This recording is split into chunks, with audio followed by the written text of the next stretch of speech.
Greetings, Jellyspoons, and welcome once again to an episode of Monday Madness, the Monday show where I talk about anything and everything. This week, my Patreons have voted and decided they want to do my thoughts on any topic at all, and I asked people on Instagram for their ideas, and a few of you had a similar one, so I've smushed them all together, and this is the result. I am going to be talking about how I think I would get along with my favourite characters.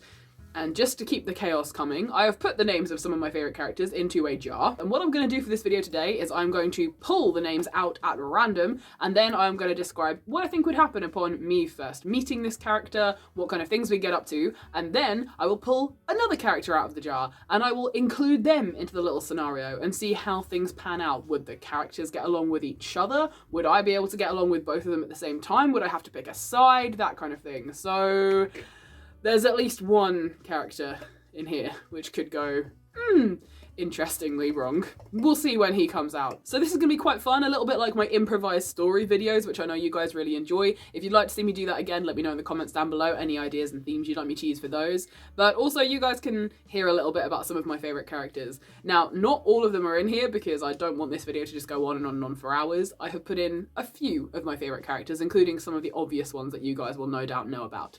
And I also have one of my OCs in here as well because, well, I created him and he is one of my favourite characters. So yeah, let's go. All right, we're gonna start. Name number one, I'm pulling out this one. This is the first character I am going to meet. Based on this character, I'm going to decide whether we are in this world, the sort of real world, or whether we're in a fantasy world. Obviously, my choice would be fantasy world, but we'll find out.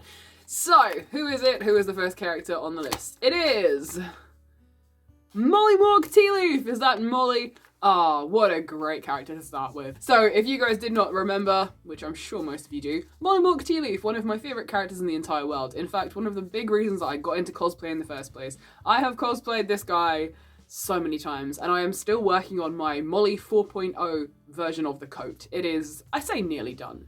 It is sort of nearly done. I just need to spend a good few more hours embroidering it. That will hopefully come by 2025. I should be able to wear him to cons in 2025. So, Mollymawk Tea Leaf.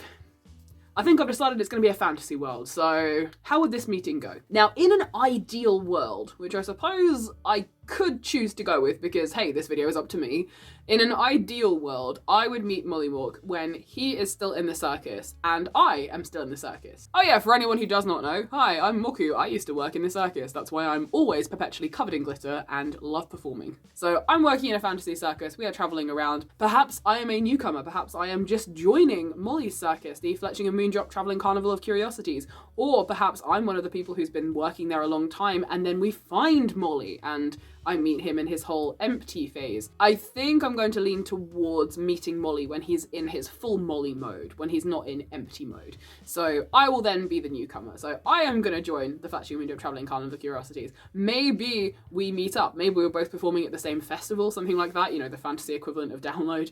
And we'll both meet up and maybe I will join in with him or maybe he'll start joining in with me and come on another circusy adventure. Either way, I really, really hope and do believe that we would get along. Partly because we're both working in the circus, so that industry just connection would be there already. We're both performers, both enjoy crazy colourful outfits, both enjoy making things and performing and just being a bit chaotic, and, you know, the sarcasm and the swearing. Also in this fantasy universe, I would quite like to be a tiefling, because if we're going to go full fantasy, I am having horns. It is happening. But even if I was just myself, my Phalloke being at the moment, I do still think we would probably get along.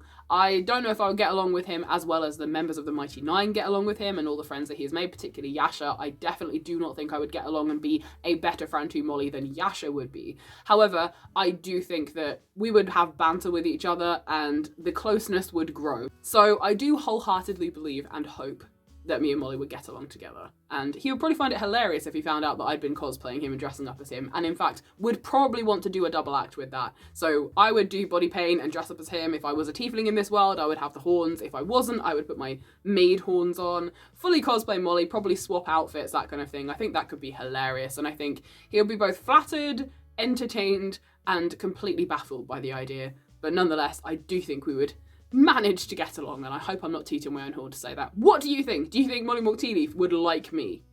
Let me know in the comments down below, I guess. So let's move the story forwards then. Before we meet a brand new character that I'm going to pull out of the jar, where are me and Molly going to go? What we're going to do on this adventure? Now, for the ease of making the plot of this video, I'm going to steer away from the canon of Critical Role because I think I just don't want to get too bogged down in making it exactly the same. So Molly is going to leave the Fletching and Moondrop Travelling Carnival of Curiosities, and he is either going to join the circus group that I am in, or the two of us are going to go off and start adventuring. I think for the sake of meeting other characters and involving them in this story, I'm going to have us both branch off. Perhaps he comes with our circus for a little while, but then we branch off and do something else. So we are a roaming double act. I really want to be a tiefling. So a roaming pair of tieflings traveling through the world, this fantasy world that is unnamed. If you want to name it, chuck it in the comments down below. We are occasionally causing chaos. Sometimes it's, I'm getting Road to El Dorado vibes, except, you know, we're both the chaos one. So we travel through this world, we meet different people, we do different things, we put on some shows, maybe we, you know, do some adventures, we work for some coin, and then we're going to meet the next character. Is that upside down? I think it is. Who is that? Peter Pan! Oh no. Oh, I was hoping he would come up later. Alright! Molly Mork and Peter Pan, let's do this. How to incorporate him into our adventure. In a way, it could be quite easy, because Peter does not have a habit of sticking with anything for a very long time. So the get out of jail free card here is that Peter would meet us, we would have some adventures and encounters, he would then go away and come back again. So I do want to make sure that I talk about him interacting with all of the other characters, so he will keep popping in and out of this story. However, to stay consistent with his character, he is not going to become an adventurer and travel with us. That's just not something that he would do. So how would we meet him? All right.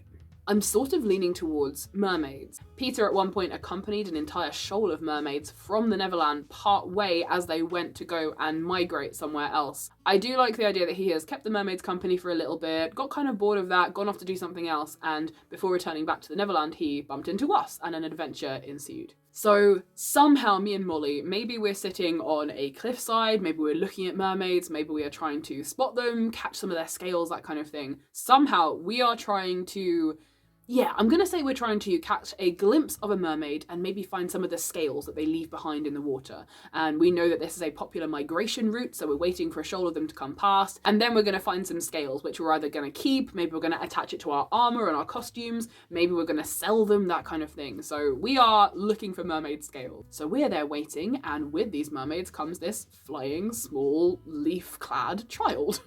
And this, of course, is completely bemusing to us. We were not expecting to see this character. I'm going to assume that because I talked about cosplay and I knew who Molly Mork was, within the world of this fantasy, I also know who Peter Pan is. Ooh, that's an interesting question. Do I know these characters, or are we assuming I am me with my personality, but I don't know who these characters are out of the story? Oh, that's interesting. I need to commit to this right now. I'm gonna lean towards no.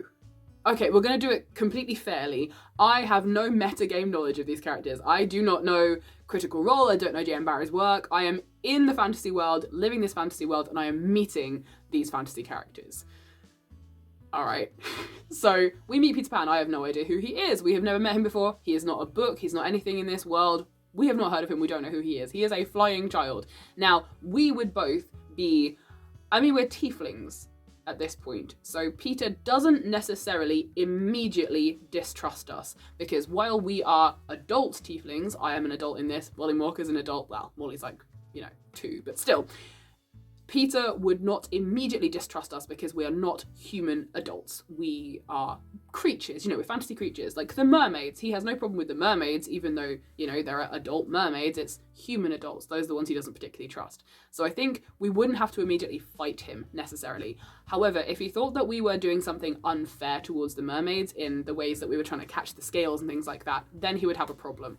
However, I don't think we would be going out to kill them. I certainly wouldn't be, keeping my own personality. I don't think we would be going out to, harpoon a mermaid or trap them, anything like that. We would just be watching them go past, maybe trying to say hello, and then pulling the scales out of the water that they had left as they travelled past. I actually think that Peter Pan's first reaction to me and Molly Mork would be to laugh at us. I think that he would see us as completely ridiculous. He wouldn't understand why anyone would want mermaid scales. He doesn't seem to understand why Wendy Darling wants some. He gives her some, but he doesn't seem to really understand the importance or significance of them. He certainly wouldn't know that they were worth any money, and it wouldn't matter to him that they were. As long as we weren't hurting the mermaids or doing anything unfair, I don't think he would be bothered. So he would definitely laugh at us, and whether he approached us or not, we would hear him laughing, and this would then draw our attention, and so we would meet him. Now, going with this meeting, I think that I, particularly as a tiefling non-human, would be able to get along with Peter quite well. We have a lot of the same sort of childlike qualities, a lot of the same sense of wonder and magic and mystery and adventure. Mollymawk and Peter also have that in common as well, which I think would mean that the three of us could be quite a good trio. However, there is something that Mollymawk has, and I do as well, but to a lesser extent, that definitely would not mesh with Peter particularly. And that is that Mollymawk is definitely an adult character. And by that I mean that he is very open about his sexuality, nudity, sex, everything like that. Very flippant, very open, very willing to experiment, do it, talk about it, joke about it, that kind of thing. And Peter would understand none of that. I don't think Molly or myself would have too much difficulty in editing our language and behaviour around him, especially because as we adventured on, Peter would disappear for great periods of time and then come back and go adventuring again. So it's not like we'd have to tailor our language and make ourselves PG all the time, but also we wouldn't have to be PG about everything all the time, even when Peter is there, because while you can't do adult themes like that, you can do gore and violence and fighting and things like this. You can have darkness. None of that would faze him at all, and he understands all of that and is perfectly willing to fight people, kill people get injured and all this kind of stuff. So it is just the, adult stuff that would have to be tapered out while he was around, but I don't think that'll be too much of a problem because it's not such a huge part of either mine or particularly Molly's characters that we couldn't just, let it simmer down for a little bit while Peter was around. So, after we go to the mermaids, get some scales, meet Peter Pan, who are we meeting next? This jar is a paid actor. Is it upside down again? Who's that? Moxie! Oh, wow, we're going from the literal child to the even more adulty adult. All right, here we go. Moxie Brethren. Now, I'm going to give you a little bit of an explanation as to who Moxie Brethren is, because unlike Peter Pan and Mollymawk Tealeaf, who are characters that you can Google and who exist, Moxie Brethren is my own character. He is also the title character of The Black Dog, which is a podcast I have written, I have been casting, and is being recorded right now as we speak, and hopefully the first 3 episodes are going to be out in June this year. It's very exciting. I'm very excited. If you want to go and follow it, we've got some social media. I'll put that up all over the screen and links down below. It's The Black Dog Podcast on pretty much everything. There's a YouTube channel, there's a TikTok page, there's an Instagram, I think, and there is a Ko-fi page for it as well. He is a pirate, and his pirate name is The Black Dog. He has dark, shaggy hair, he's got a metal peg leg, loves fighting, covered in tattoos, complete and utter scoundrel, and does not often spend nights alone when money or charisma could get him a companion for the evening. He swears like an absolute sailor. One of my favourite lines I ever wrote for him was, "Fuck 7 shades of ever-loving siren song out of me." He is always up for a laugh, always up for causing utter chaos, has hidden depths to him, but for the sake of this story, I'm going to say he hasn't explored them yet. This is very beginning of the story, Moxie Brethren. So me and Molly and Peter Pan on occasion coming back and forth have travelled up the coast from the mermaids bit, and we have found this tiny, shitty port town. It's absolutely tiny, it's run down, but there is a merchant there who wants to buy our mermaid scales. Perhaps it's a black market merchant and they're like run down and hiding in this town and stuff, and we sell them the scales and we get a load of gold, and with this we approach the only ship in the harbour and are like, right, we're going to buy passage, we want to get off this part of the island, we want to go and explore somewhere else, we've got loads of money now. Maybe that was why we were getting the mermaid scales, we wanted enough money to be able to barter a passage on a ship. And we approach a ship, and it is called the Howl. And on board this ship, there is Captain Brethren, the Black Wolf, and his son, Moxie Brethren, the Black Dog. I'm going to call it right now, Moxie and Mollymawk would hook up. The first night. And probably the second and third night as well. yeah, that's definitely happening. Which is fine, because it means that me and Peter can just hang out. Peter can fly around the ship, he can come back and forth. It could be interesting with Peter there as well, because it's pirates. However, once again, they are not human adult pirates. Most of them are Cambions / tieflings or elves, that kind of thing. So I think if they are all, you know, fantasy creatures as opposed to adult humans, Peter would be more receptive of that. Perhaps this could be an example to him of, you know, this is what pirates could be, and this is why I hate the other ones so much, because they're just, that kind of pirate. And hell, he could possibly even have some fun learning how to steer it and practicing fighting with the pirates, that kind of thing. I think that would be really fun for him. And for me as well. I would love to practice fighting with some pirates. I would definitely love to meet Captain Brethren, Moxie's dad. I would also like to meet Simmons, who is Moxie's uncle, not by blood, but the best friend of Moxie's dad, who works on the ship as well. So I would have a great time getting to know the crew. I think this could be really, really fun. Love Moxie, love his father, really like the dynamic I created between them. They are a really, really strongly bonded father and son. The question is how to get Moxie to come traveling with us. Now, we have two options here, which will depend on who the next character I pick is. Option one is that the next part of our adventures just happens on the water. We stay on the pirate ship, we travel with them for a while. There is another option where Moxie does leave his father's ship, and that is that the ship is docked somewhere, it's going to be docked for a long time, perhaps they're doing repairs, that kind of thing, and so Moxie has time. Time to kill, time to spare. Time that would normally be spent getting drunk with the crew, hanging out on shore, hooking up with hookers, but instead he decides to come adventuring with us for a while before returning to his father. So I think that's the one I'm going to go with, but it will depend a little bit on who the next character we meet is. In the water or on the land? Let's find out. Next character, here we go. And it is Steve. Oh no, it's Steve. It's Steve. I knew he was coming. All right, Steve Leopard. How do I even explain Steve Leopard? Well, for one thing, Leopard is not his real surname. His name is Steve Leonard, but everyone calls him Steve Leopard in the story, and that's what I know him as, so he is Steve Leopard. Steve Leopard is a character from the Darren Shan Vampire Saga, which is a fantastic series of books. Please go read them if you haven't already. It's unfortunate that the movie that got made out of them was utter trash. We move. Now, this next section, while I'm talking about Steve Leopard, is going to include some spoilers. And this is mostly because if we meet Steve Leopard as he is at the beginning of the story, then we are meeting a, I think, 15-year-old kid, and we have got Peter Pan already. We don't need another child in the mix. So I am going to woodly woo to when he is an adult. If you do not want to know the spoilers before you read the Darren Shan saga, just skip ahead from the Steve Leopard bit. I will try not to talk about any spoilers about him for the rest of the video. Let's talk about adult Steve. I think we're going to have to meet him on land. So I'm going to go with my second idea, which is that we dock the ship is going to have some repairs done, and Moxie decides to come adventuring with us. So it's me, Molly Mork, Peter Pan, and Moxie Brethren. We are adventuring through this brand new land, this new place, and we get to a place which is kind of dark, a little bit smoky, a little bit misty, kind of Silent Hill vibes. There's blood splatters everywhere, and we realise that something is wrong. People are whispering in hushed voices. They are hurrying through the streets. Nobody stays outside for very long, especially as night starts to fall. Every door and window is barred and locked up. This might prove a bit strange for Peter because he's seeing things that are barred and locked up. He might fly away and then come back later on, but me, Moxie, and Molly, and Peter a little bit, travel through this town. And we see newspaper clippings, and we hear rumours and stuff. You see missing posters. People have gone missing. People have been murdered. People have been drained of blood. People have been torn apart. And as we move away from the main streets down a dark side alleyway, we see a shock of white hair as someone is approaching us from the other side. Into the story strides Steve Leopard. He is an adult human-ish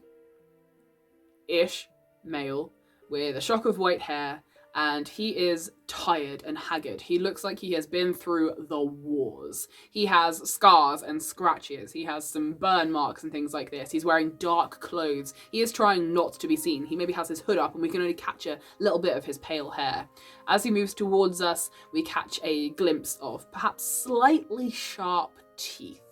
And you get this vibe that something is not quite human about this guy. However, no weapons are drawn, he seems to be completely alone. He starts talking to us. Through this conversation, he says that he is trying to hunt down whatever it is that's killing people off and taking people hostage in this town. We start to believe him, and we too decide to join in and hunt down whatever it is that is tormenting this village. Which was probably a big mistake on our part. Massive, huge incoming spoilers right now. So it turns out that what has been tormenting these people is a group of vampires, which is vampire-like creatures. How do I explain this in simple terms? Essentially, they are vampires who choose to kill and completely destroy their victims. They do not simply feed from them, they kill them, obliterate them, feed from them entirely. Very simple description there. So this town is being attacked by vampires. They are killing people, they are taking them away. And as we get closer and closer to discovering their hideout, perhaps it's in the sewer tunnels, that kind of thing, we come across a group of them and we have to fight. It's me, Peter Pan, Molly Mork, Tea Leaf and Moxie Brethren, all drawing swords and daggers and magic, and we're ready to fight these vampires. And as the fight starts, it all goes horribly wrong because Steve Leopard switches sides. And it turns out he is half vampires, and he was in fact leading us to our destruction. Now the story can go in one of two directions. We can either kill Steve Leopard and his entire vampires crew, or we can somehow get Steve to come with us and potentially change his allegiance just a little bit, something like that. I don't want to kill him, partly because I just love him too much. So we will fight the vampires. Perhaps he sees how easily we destroy them. Perhaps he realizes that he doesn't like the ruthless killing, and he was only really with the vampires because he couldn't be with the vampires. Spoiler alert, there's a whole reason behind that. And as we kill them all, he realizes one of two things. Either one, we are more powerful and so he would be better aligned with us, or two, he thinks that he could use someone this powerful to help completely destroy Darren Chan. So either way, I'm gonna go with we kill all the vampires but not Steve, and Steve ends up coming with us, even if it is a little bit begrudgingly and or a little bit we can't quite trust you, but better the devil you know kind of thing. All right, who are we gonna meet next? This is 2. All right, so I guess we're meeting 2 at once, and then there is only 1 left. Here we go. Very interested to see who we're meeting 2 at once. See, if it was Moxie and Kingsley, who, funnily enough, is in this jar, that would make sense because they're both pirates. So this is going to be interesting. Right, so who is the first one? I can't read that back to front. Oh, Racelyn Megere. Oh my god, who is with Racelyn Megere? Kingsley Tea Leaf. All right, we can do this. Kingsley and Racelyn at the same time. Christ, here we go. As we travel, we come across a pirate, Kingsley Tea Leaf. He is also travelling because the ship he was on is also docked having repairs done. Maybe it's a popular pirate port where people dock to have things done. We meet Kingsley Tea Leaf. He and Molly have a striking resemblance, which they find incredible. And Molly probably thinks it's hilarious fun because I've been dressing up as him and now we've met a third one. There can be 3 of us. This is insane. It's hilarious. And it's yet another tiefling to add to the party. Steve and Peter start feeling a little bit left out. Maybe Steve and Peter have a little bit more of a dynamic because Steve has a darkness to him. He's not completely human, so Peter wouldn't completely distrust him. Steve can see the darkness in Peter, Peter can see the adventure and the drive in Steve, so maybe those two start having more of a bond at this point while the 4 horned creatures get along very well as well.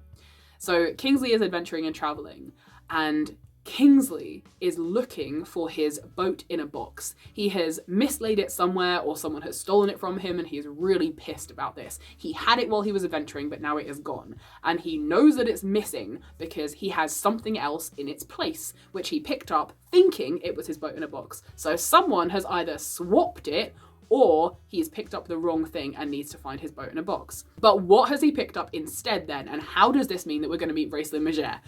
Bear with me.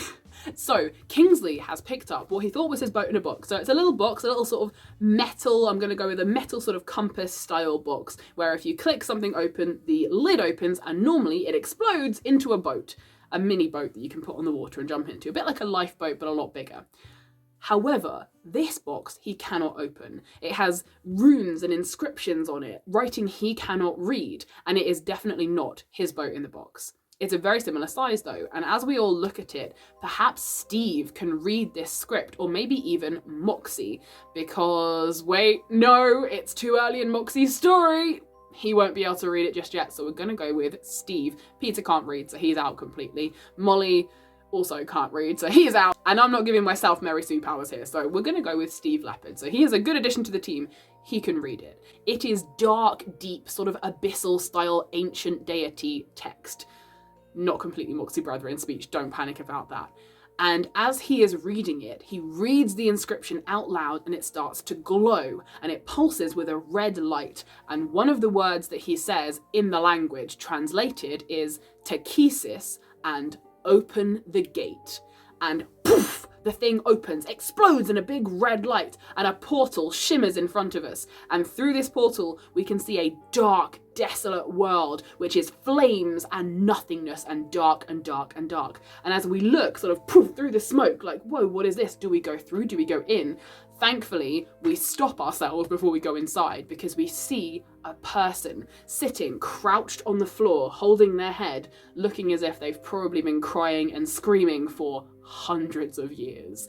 Hearing the noise of the portal, he looks up and we see a pale face with some runes carved in it. We see pale hair and long, dark robes with embroidery on them. He reaches out instinctively to grab a cane or a staff or something to help him walk, but the action comes up blank because there is no staff near him. Instead, he hobbles slowly towards us. Looking at the portal, he examines it with a magic cast from his hands, and then, reaching through eagerly, he steps out into our world. As soon as he steps out, the portal fizzles and it shuts behind him. Standing before us in the middle of this, I'm going to say, forest where we've met Kingsley Tealeaf, is a sorcerer, a black mage. His name, he tells us, is Raistlin Majer, and he has been trapped in, essentially, we're going to say, the underworld, the realm of Takesis, an ancient god, for many, many years. And as we move on, perhaps set up a camp for the night, we realise that while completely powerful, this guy is desperately in need of not just a walking stick, but also just aid to move around. He often coughs up blood. Something is horribly wrong with him. However, despite us offering to try and heal him, maybe some of us have some magic or some healing properties and some powers and things, he says no, and he says don't waste it, it won't work. This is the price I paid to have my abilities and my powers. This is what it did to me. Resisting the urge to have him sing us a song, because the Raistlin that I am talking about is the Raistlin from the musical. Peter would not like Raistlin because he does appear completely human. While being a powerful sorcerer, he has runes on his face. There is something other about him, so Peter does not trust him. He is an adult, he is very, very human looking despite being magical and all of this. Peter does not trust him, especially because he has an inkling in the back of his head that Raistlin is more powerful and magical than he is. This does not make him happy, so Peter probably fucks off at this point to go and do something else. Steve Leopard, I am in two minds with. He might be drawn to Raistlin because, well, that would be a really cute gay story, but also because he wants to have someone who's powerful on his side. He wants power, but also he would hate to feel powerless. And Steve Leopard, I think, would probably feel quite powerless next to Raistlin. However, he's got us on side to come and fight for him and with him. He'd probably try to do the same to Raistlin as well. However, Raistlin is not going to fall for any sweet talking tricks. He's not going to get conned into being someone's friend, especially because Raistlin himself has tricked people for exactly the same purpose. He will ask us questions about what year it is, and we will all work out how long he was trapped down in the abyss for. We will ask if there's any family or friends, anyone we could try to contact for him. But he will tell us that his twin brother, the only person he really would have cared about, is most likely dead by this time, and the only other person that there would be is also definitely dead because of him. This is Chrysania, the person who he tricked, much like Steve will be trying to trick him into getting him on side. Yeah, Raistlin's not going to fall for any of that because he has done it himself.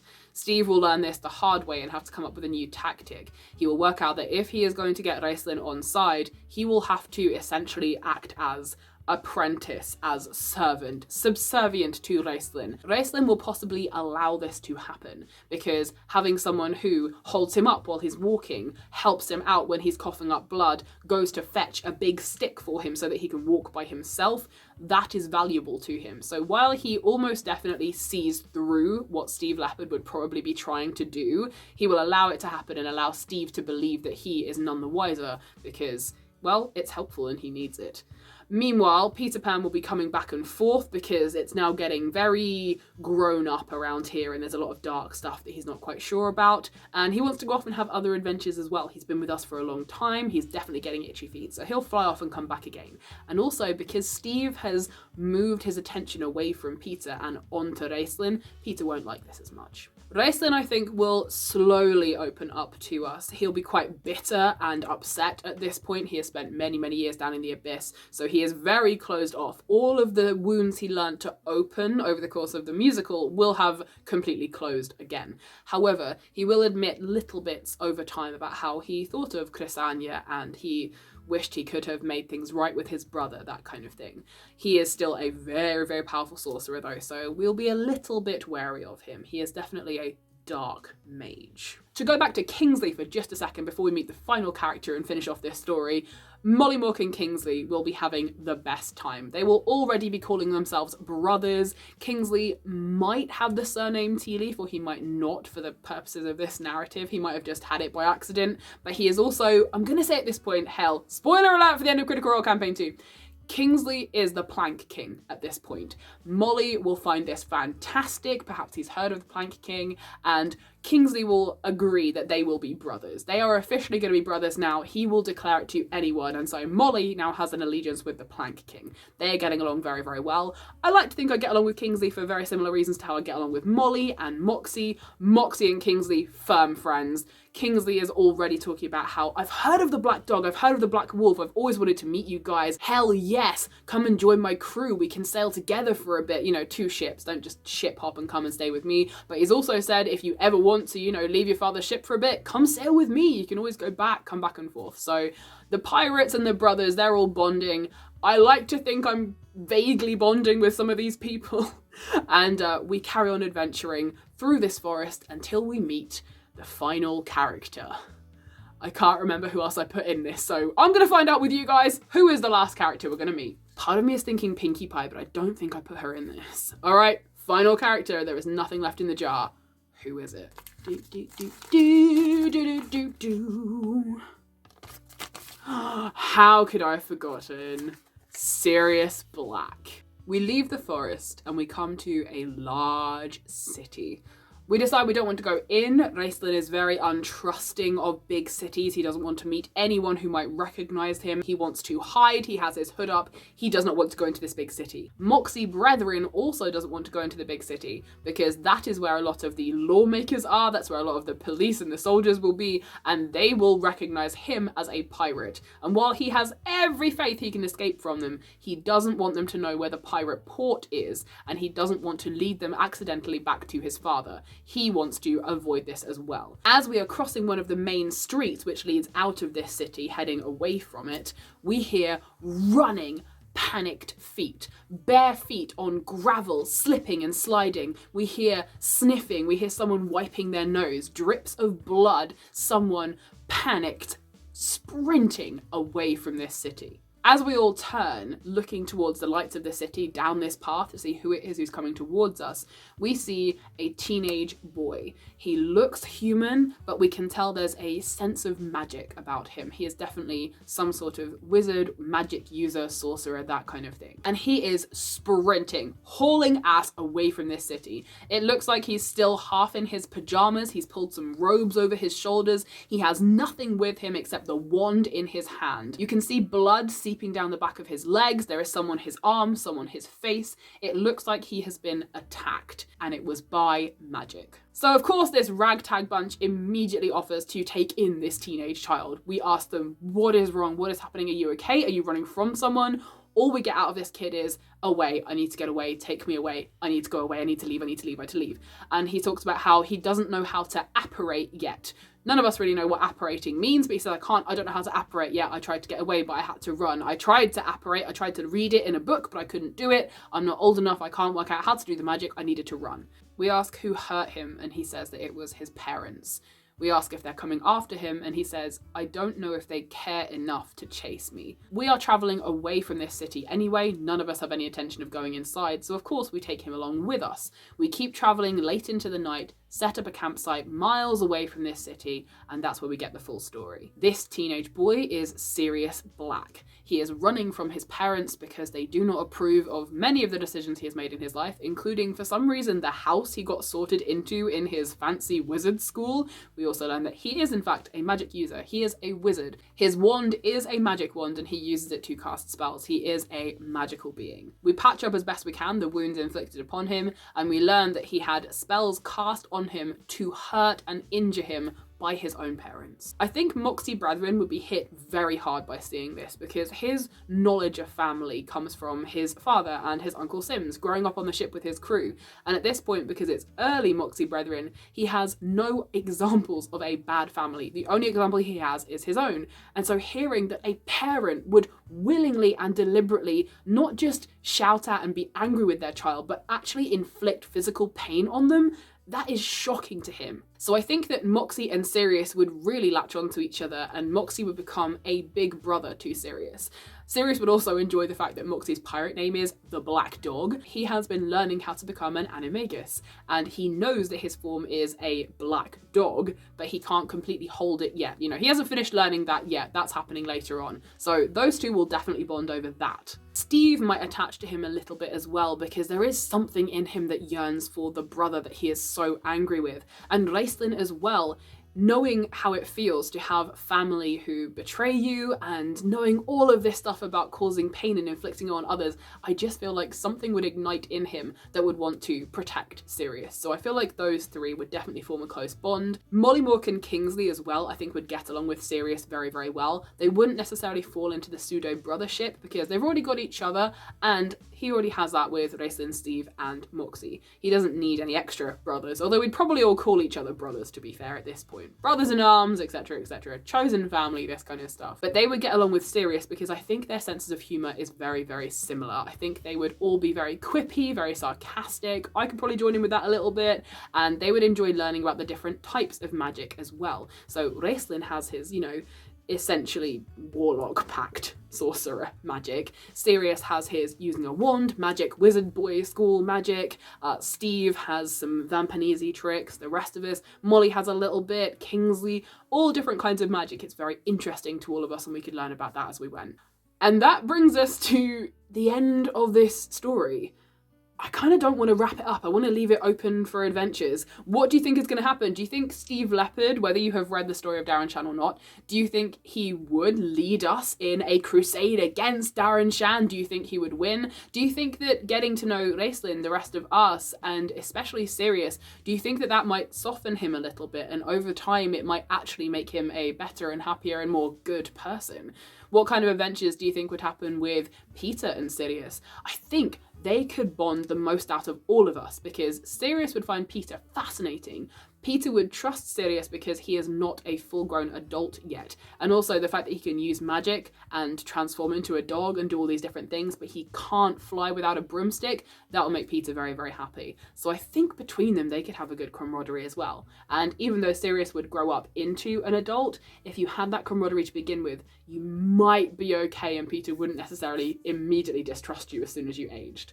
And then we have Mollymauk and Kingsley and the story that they could go off together and do brotherly adventures, and Kingsley and Moxie and the adventures they could have as pirates, being the Plank King, going off all over the place, and all of us together going on insane adventures. Yeah, I'm going to leave it there. Let me know in the comments down below any adventures you think we would go on, and who are your favourite characters that you would like to meet or not like to meet. Do you have any characters that you really love but maybe they're just a bit too villainous and you don't think meeting them would go very well? Let me know in the comments down below. As always, thank you for watching. Don't forget to hydrate yourselves and feed, eat things, do it, you know you want to.